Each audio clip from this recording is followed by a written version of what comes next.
Year 10 and 11, welcome to your analysis of Dr Jekyll in preparation for your English literature exam. Very basically then, Dr Jekyll is a prominent, popular London scientist, well known for his dinner parties. When he's described, we get this impression that he is a large, handsome man of around 50. He owns a large estate and has recently drawn up his will, leaving his fortune to a man who Jekyll's lawyer Utterson disapproves of. Naturally, in one of the early chapters, we find out that that is Edward Hyde. Jekyll's own story of his life is recorded in his statement, which is the end of the novella, and it's chapter 10. And we find out that Dr Jekyll was born to a good family. He had a good education and was respected by all who knew him. As a young man, he thinks that perhaps he was actually too carefree and too happy. He then goes on to confess to many youthful indiscretions. And he says, though, that he enjoys these indiscretions, which he is very careful to keep secret. However, there came a time when he realised that his professional career could be ruined if these indiscretions were exposed, and so he has to repress them. Repression is an important word that we need to focus on when we're talking about Jekyll and Hyde. Now, if we carry on, he is now, though, a middle-aged man, and he's fascinated with this theory that man has a good side and a bad side, and therefore he decides to investigate. His investigations are successful because he creates a potion that releases the evil, and it releases evil in a person that is a whole other person. It creates a new identity, if you like. But this other person takes over the body and soul of your true self. So as we know, when he transforms into Hyde, he changes not only mentally, but physically. He becomes smaller, doesn't he? And he represents, or he looks like, an animal or a primitive creature. Then, as this new person / creature, he commits acts of evil, and he doesn't feel guilty, and he drinks the same potion and is transformed back into his original self, Dr Jekyll. Jekyll's evil dimension, as I said, takes the form of Edward Hyde, a man who committed any number of crimes and performed acts of sexual perversion. His most serious crime is the murder of Sir Danvers Carew. Don't forget as well, he murders Sir Danvers Carew, who is a member of Parliament and is a respected gentleman, because he's the direct opposite of Edward Hyde. Jekyll's fascination with his other self became so obsessive that he can't control it anymore, and Edward Hyde starts to appear whenever he wants. Jekyll then becomes a recluse, and we know that from the quotation about looking like a prisoner, which I'm going to come to in a bit. And he fails to control Hyde. Finally, he hears Utterson and Poole breaking down his study door and commits suicide. But just as he loses consciousness, Hyde appears, and it is the body of the dying Hyde that Utterson and Poole discover. Okay, so that's basically obviously what we find out in chapter 10 about him. More detail. Stevenson uses the contrast between Jekyll and Hyde to make his point that every human being contains opposite forces within him or her, an alter ego that hides behind a polite facade. So it's this idea that our true self, or our evil self, if you like, hides behind a mask. And that's interesting because one of the quotations in Jekyll and Hyde is this idea of a masked figure. Jekyll appears moral and decent, and he has a reputation as a gentleman. However, he never truly represents pure good in the same way that Hyde represents pure evil. So that's interesting, isn't it? Because the experiment is undertaken, but Jekyll only separates his dark side.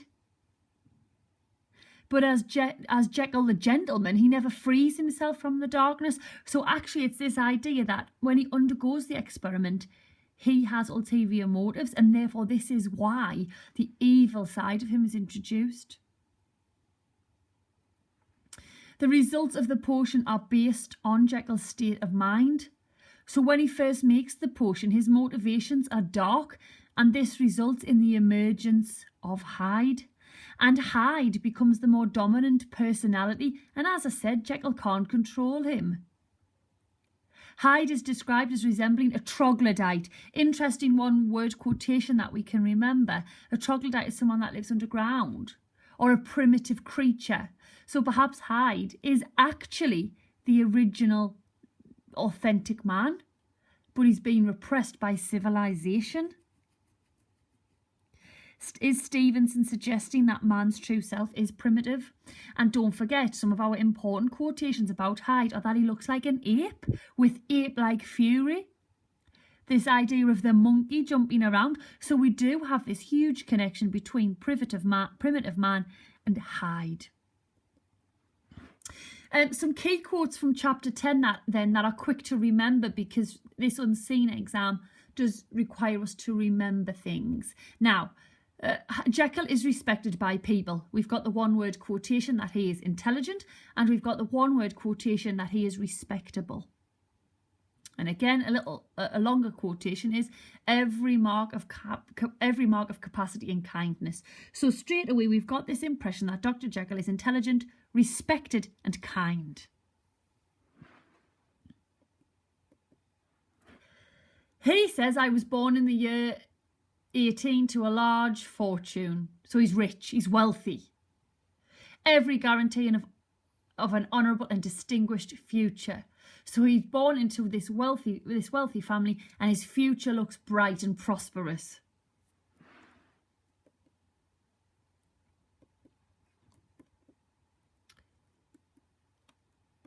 But he also, when he's talking about his early life, says the following things. I concealed my pleasures. So we've already got this suggestion by Stevenson of this dual life, because he has to hide what he enjoys. He has to hide, arguably, his real self.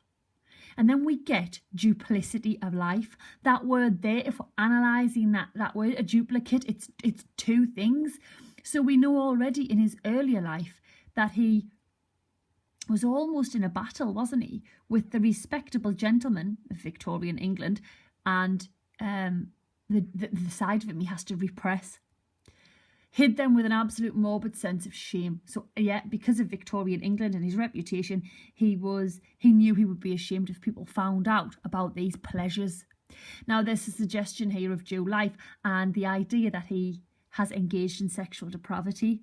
The original version of Dr. Jekyll and Mr Hyde was rejected by Stevenson's own wife because of how graphic it was in terms of sexual depravity. I have been doomed to such a dreadful shipwreck that man is not truly one, but truly two. Again, look at that metaphor to remember that he is a dreadful shipwreck, and in this image of someone in danger. It's a shipwreck and in peril, and therefore he comes to the realisation that man is two. And actually what happens when he does change into Hyde, when he describes it, the change for the first time, he uses this triple. I felt younger, lighter and happier. So again, there's this suggestion that actually when he becomes his true self and when he loses his inhibitions and acts out on these pleasures, that he's happier and lighter, as if he has lost the burden of trying to hold up this reputation. I had lost in stature. As I say, is it this metaphorical idea that he loses the burden of trying to keep up appearances, this of Dr. Jekyll, the respectable scientist? And also on the flip side of that, I had lost in stature because we transforms into this primitive creature, that looks arguably like an ape. And this is a longer quote, so I don't expect you to remember this, but it's an important one. Yet when I looked upon that ugly idol in the glass, I was conscious of no repugnance, rather of a leap of welcome. This too was myself. Now this quote is interesting because all the way through the novella so far, everybody, Utterson, Enfield, Lanyon, has attempted to describe Hyde but can't. But they do know that they dislike him and that he makes them feel repulsed. Now, when Jekyll looks at himself as Hyde, he doesn't feel repugnance. In fact, he feels welcomed because he recognises that he is looking at himself. And isn't that interesting? Again, a longish quote, but we're just going to focus on a couple of things. This, as I take it, was because of all human beings, as we meet them, are commingled. So we can remember that word, out of good and evil. And Edward Hyde alone in the ranks of mankind was pure evil. So if you remember the word commingled, again, we've got this idea that mankind is a mixture of good and evil. Now, it also, that pure evil, links back to what I said earlier. When he takes the potion, it is under darker motivations that he wants to act out his pleasures, and therefore the evil side of Hyde overtakes the good side of Jekyll, because he is never purely good, but he is able to become purely evil because his motivations are to hide sexual depravity and crime and to act without inhibition. So this idea of pure evil is perhaps the suggestion that this is the character of Dr. Jekyll. It's just been unleashed. Contrasts, obviously, of the adjectives good and evil are easy to remember in terms of the duplicity of mankind and this idea of two sides, if you get a question on duplicity. To assume like a thick cloak, that of Edward Hyde, look at your simile there. And not only that, but it's placed in the subordinate clause, as we can see if I just point at a subordinate clause like a thick cloak.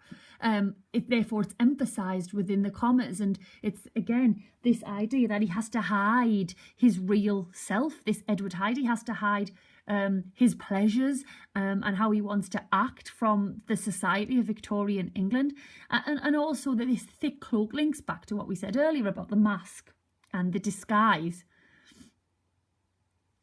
And it gets, I suppose, if we link devil to evil, we get my devil had been long caged, he came out roaring. So again, this is the theme of repression.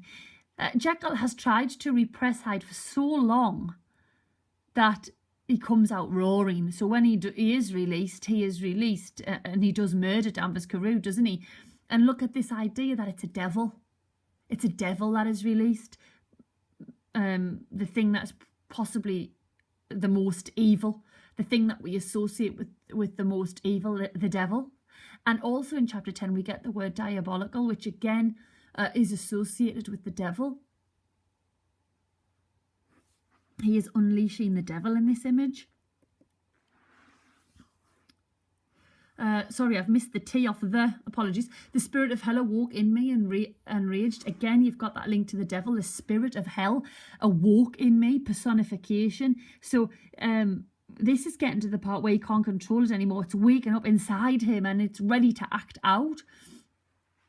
Secret sinner that I at last fall before the assaults of temptation. Look at your alliteration in secret sinner. Secret is huge because this is why he took the potion in the first place, to hide the things he wanted to do.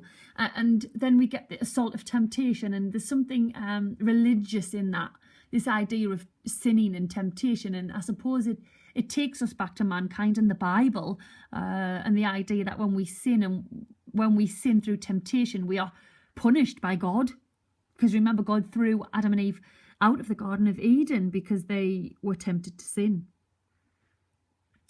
The brute that slept within me, and look at brute, that has connotations of the trampling of the girl in chapter 1 and the murder of Danvers Carew, and the fact that it's sleeping within, again personification. Sleeping suggests it's always ready to awaken, and I suppose in that image we realise that perhaps the brute is sleeping within all of mankind.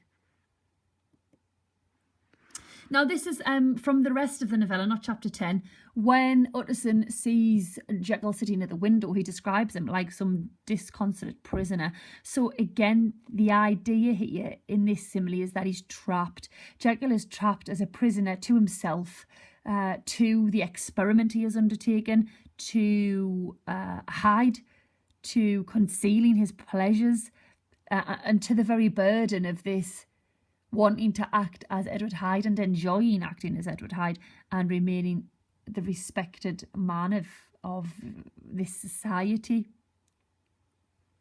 We also get the idea that he looks sick. Now, looked deadly sick's interesting because there's an implication that that it's a disease, rather than ambition and pride, that this is a disease that has overtaken Jekyll. And he changes, and we get that in changed voice, like a man restored from death. So he's looked ill, he's looked sickly, he's looked like he's about to die at some point. So in terms of Jekyll, we've got the duplicity of mankind, the respected man of Victorian England, born into a large fortune with a prosperous future, who, when he is younger, conceals his pleasures. He wants to act as he sees fit, but not obviously ruin his reputation. He then comes up with this theory that man is two, good and bad, good and evil. He experiments with this potion. He is successful because he separates his good and evil side into two physically different people. The respected Dr. Jekyll, the intelligent Dr. Jekyll, the kind Dr. Jekyll, from that of the evil Edward Hyde, who is ape-like and hairy and ugly. As Edward Hyde, he acts out his inhibitions. As I say, we have the suggestion of sexual depravity. We have the trampling of the girl. We have the murder of Sir Danvers Carew. He wakes up as Dr. Jekyll and he doesn't feel guilty. But because his motivations for turning into Hyde had a dark nature, he is unable to control the dominant side of Edward Hyde. Stevenson's message then is perhaps that all mankind has the ability to be evil because our true self is that of a primitive creature. And don't forget, when he changes, he's hairier, he's smaller, he's happier,